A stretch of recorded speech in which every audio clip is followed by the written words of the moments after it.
राधे राधे महाराज जी। महाराज जी, मैंने कई सालों तक गौशाला में सेवा की। उस दौरान गायों के उपचार हेतु कई बार गायों के पैर को काटना पड़ा महाराज जी। ऐसे में क्या मेरे से अपराध बना? इस कारण मैंने गौशाला में भी जाना छोड़ दिया महाराज जी।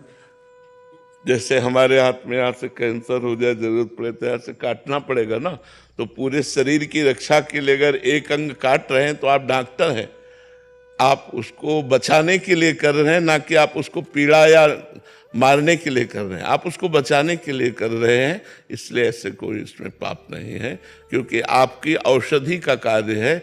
और जब आपने देखा कि औषधि से कार्य नहीं बनेगा, इस अंग को काटना ही पड़ेगा, नहीं ये अंग पूरे शरीर की हानि पहुंचा देगा, तो फिर उसे काट देना। वो काट देना पाप नहीं कहा जाएगा। प्रियांशु जी, वृंदावन। गुरु हरिवंश। श्री हरिवंश महाराज जी। महाराज जी, पावत ही तिनको दरस उपजे भजनानंद, बिनु ही श्रम छूटी जाही सब जे माया के फंद। महाराज जी, हमें पहले माया पर जीत हासिल करना चाहिए या प्रभु दरस प्राप्ति की इच्छा? ये किनके दर्शन के लिए लिखा जानते हो? गौड़ देश सब उद्धर्यो प्रगट कृष्ण चैतन्य, तैसे ही नित्यानंद ही रस में भय अनंत, पावत ही तिनको दरस उपजय भजनानंद। महाप्रभु श्री कृष्ण चैतन्य देव जी के लिए लिखा है कि उनके दर्शन मात्र से कृष्ण कृष्ण कृष्ण कृष्ण कृष्ण भजन की उमंग आ जाती थी। उनके दर्शन मात्र से माया के फंद नष्ट हो जाते थे। तो ये महाप्रभु चैतन्य देव के दर्शन के लिए लिखा है। ये ऐसा नहीं लिखा कि ये कोई सिद्धांत में लिखा हो, ये उनकी महिमा लिखी हुई है।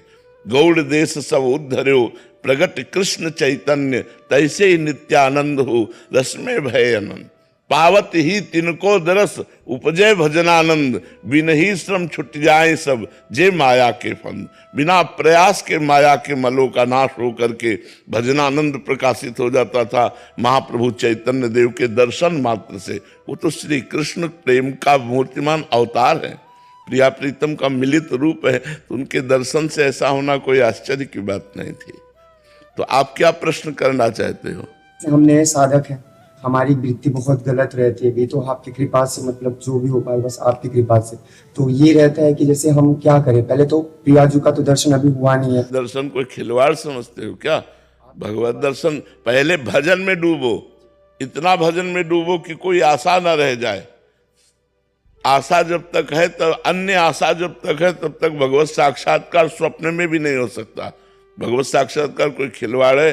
जब समस्त आशाएं और कामनाओं का नाश हो जाता है तो एकमात्र लक्ष्य बन जाता है भगवान, और जिया न जाए, तब भगवान के दर्शन होते हैं। तो हमारा लक्ष्य दर्शन नहीं, हमारा लक्ष्य भजन होना चाहिए।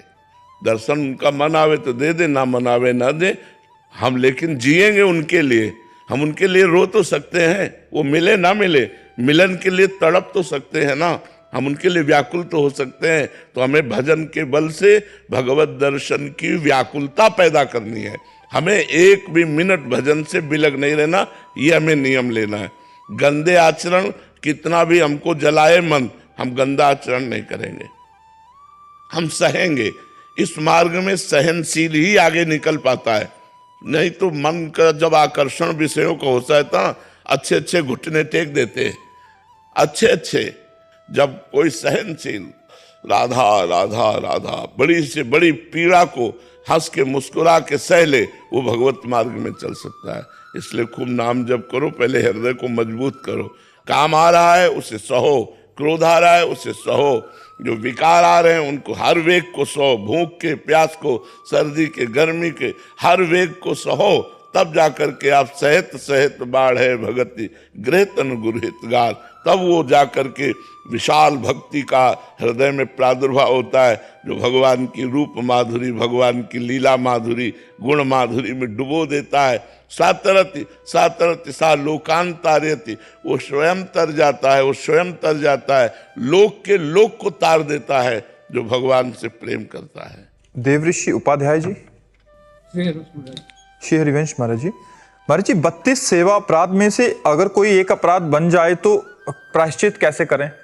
नाम जप से, भगवान नाम जप से, नाम जप से अपराध नष्ट हो जाता है। अब नाम जप करेंगे और भावना करेंगे, प्रायश्चित करेंगे कि हमसे गलती हो गई, तो अपराध नष्ट हो जाता है। आज जी महाराष्ट्र से। राधे राधे महाराज जी।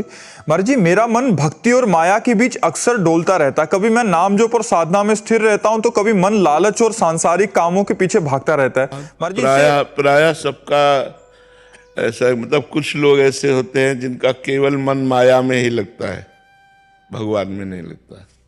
कुछ लोग ऐसे हैं कि जिनका केवल मन भगवान में ही लगता है, वो बड़े महाभाग्यशाली होते हैं।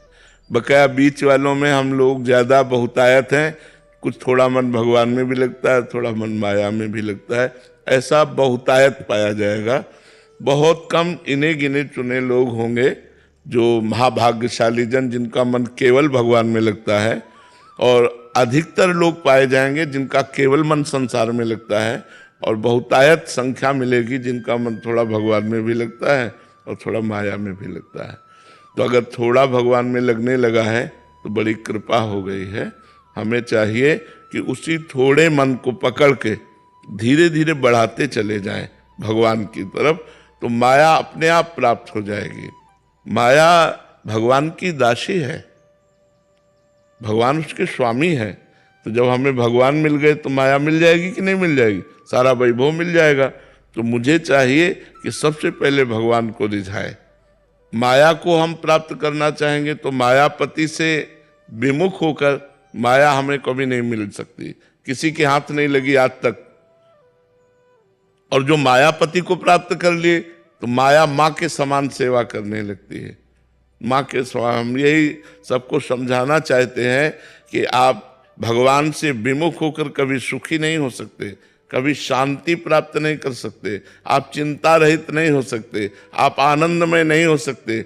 यदि भगवान से विमुख हैं तो आपको माया रौंद डालेगी, माया की ही आराधना करेंगे वो वही आपको रौंद डालेगी। और यदि भगवान की तरफ चलेंगे तो माया आपकी माँ के समान सेवा करेगी, क्योंकि भगवान के दास को माया कभी सताती नहीं है, माया सहयोग करती है। जैसे देखो, ये कपड़ा माया है, ये शरीर माया है, ये माइक माया है, टेबल माया है, सोफा माया है।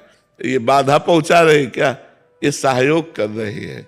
और इसी को विलासिता में ले लिया जाए तो यही मन बुद्धि को भ्रष्ट करके गंदे आचरणों में लगा देगी। देखो, संसारी आदमी अहंकार से युक्त रहता है तो यही माया उसको रौंद देगी, उसको नष्ट कर देगी, अहंकार नष्ट कर देगा। भगवान के आश्रित रहोगे तो थोड़ा बुद्धि काम करेगी, और नहीं तो अहंकार कहीं ना कहीं आपको चौपट कर देगा, कहीं ना कहीं आपको नष्ट कर देगा। तो हम माया की चाह कर रहे हैं, इस चाह को धीरे धीरे हटाने की कोशिश करें, भगवान की चाह को बढ़ाएं। और जैसे जैसे भगवान की चाह बढ़ेगी वैसे वैसे माया आपके पीछे लग जाएगी। तो अनचाहे अनमांगे आगे आवेगो, जो पल लागे पल को। अगर हम चाह ना करें तो जैसे पल लगने की चाह नहीं करते अपने आप लग जाती है, ऐसे ही आपको धन प्राप्त हो जाएगा यदि आप भगवान का भजन करोगे। हरि भज छाण न मान नर्तन को, मति बंछय रे मति बंछय तिल तिल धन को, अन मांगे आगे आवेगो, जो पल लागे पल को। बोले तुम केवल हरि का भजन, स्वामी हरिदास जी महाराज कह रहे, केवल हरि का भजन करो, केवल हरि का भजन करो। मति बंछय रे मति बंछय, क्यों चाह कर रहा है धन की, क्यों धन के पीछे भागा घूम रहा है। हरि के पीछे लग, धन तेरे पीछे लग जाएगा।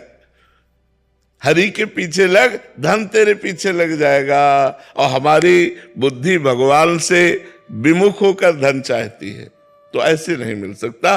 भगवान से विमुख होकर जिनको पूर्व पुण्य से धन मिला है वो बहुत गंदी तरह धन का प्रयोग करते हैं, बहुत गंदी तरह धन का प्रयोग करके धन की दुर्गति और अपनी दुर्गति करते हैं। अब मदिरा, मांस, गंदे आचरण, सब बाहुल्यता इसकी, नरक जाने का सारा खेल नरक जाने का। और धन्य है वो गौ सेवा में लग गया, धन संत सेवा में लग गया, भगवान की कथा, भगवान के नाम कीर्तन। एक भगवान की कथा करे, हजारों लोग भगवान की कथा सुने, भगवान में आनंदित हुए। एक धन वो है और एक धन वो है। हमारे भागवतिक कानून में यह अपराध है, मांस खाना मनुष्य को यह अपराध है, सब मदिरा पीना अपराध है, पर स्त्री गमन करना अपराध है, हिंसा करना, जुआ खेलना, चोरी, ये सब अपराध के अंतर्गत भागवतिक कानून में अंतरात। तो इसको त्यागना चाहिए।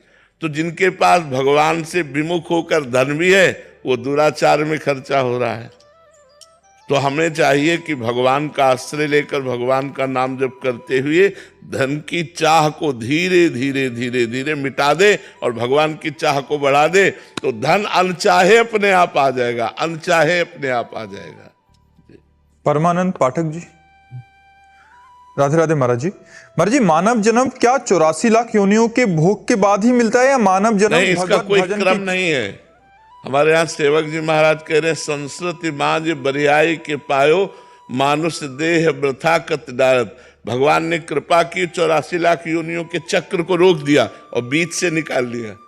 संस्कृति मांझ माने होता बीच, बीच से निकाल लिया और आप पर दया करके मनुष्य जन्म दे दिया कि अब तुम अपना सुधार कर लो। जब हम गर्भ में होते हैं तो गर्भ में थोड़ी देर के लिए हमको ज्ञान आता है, तो उस समय भयानक पीड़ा होती है, क्योंकि माँ के गर्भ में जब बंद जीव ऐसे कुंडलाकार होता है तो बंद उसको बड़ा कष्ट होता है। उसी समय उसको ज्ञान होता है, तो वो भगवान से प्रार्थना करता है कि हे भगवान, एक बार मुझे इस माँ के गर्भ रूपी नरक से बाहर कर दो, मैं आपका भजन करके दोबारा गर्भ में नहीं आऊंगा, एक बार मुझे कर दो। बस जहां भगवान से प्रार्थना करता है, भगवान ऐसा सहयोग बना देते हैं, जीव बाहर आता है तो कहाँ वो ज्ञान अंतर ध्यान हो जाता है, तो कहता कहाँ, अरे बोले बालक हुआ या बच्चा हो बच्ची हुई, और वो भूल जाता है धीरे धीरे, जैसे जैसे बड़ा होता गया, फिर वही खेल कूद, फिर वही स्त्री पुत्र धन, फिर वही माया का नाटक, और जीवन फिर जिस लिए हम आए थे वो हम फिर भूल गए। तो हमें चाहिए कि प्रधान कर्तव्य भगवान का भजन करते हुए, जैसी परिस्थिति में भगवान ने हमें जन्म दिया है, जैसी परिस्थिति में रह रहे हैं, उसमें संतोष करें। देखो, अगर संतोष करोगे तो जैसी स्थिति में उतने में आनंदित रहोगे, और संतोष ना हो तो करोड़ अरब खरब बढ़ते जाए फिर भी आप असंतुष्ट रहेंगे। सबसे बड़ा धन है संतोष धन। संतोष से कामनाओं का नाश होता है। संतोष करो, भगवान ने तुम्हें जो दिया है बहुत दिया है। नीचे झांक करके देखो, बहुत ऐसे लोग हैं जिनके पास जो तुम्हारे पास है वो उनके पास नहीं है। ऊपर मत देखो, नीचे झांक के देखो, बहुत से ऐसे लोग हैं जो तुम्हारे पास है वो उनके पास नहीं है। तो भगवान ने तुम्हें दिया, भगवान ने तुम्हें आंख दी, आंखें हटा देते तो कान दिया, श्रवणेंद्रिय हटा देते तो जबान दिया, सब कुछ दिया भगवान ने। अब भगवान का भजन कर लो, ना अपने कर्तव्य कर्म को करते हुए नाम जप लो। धन की चाह करोगे तो फिर धीरे धीरे बुद्धि खराब होती चली जाती है। जहां चाहे जिस डिपार्टमेंट में हो, जिसके दिमाग में धन है वो जरूर पापाचरण करेगा।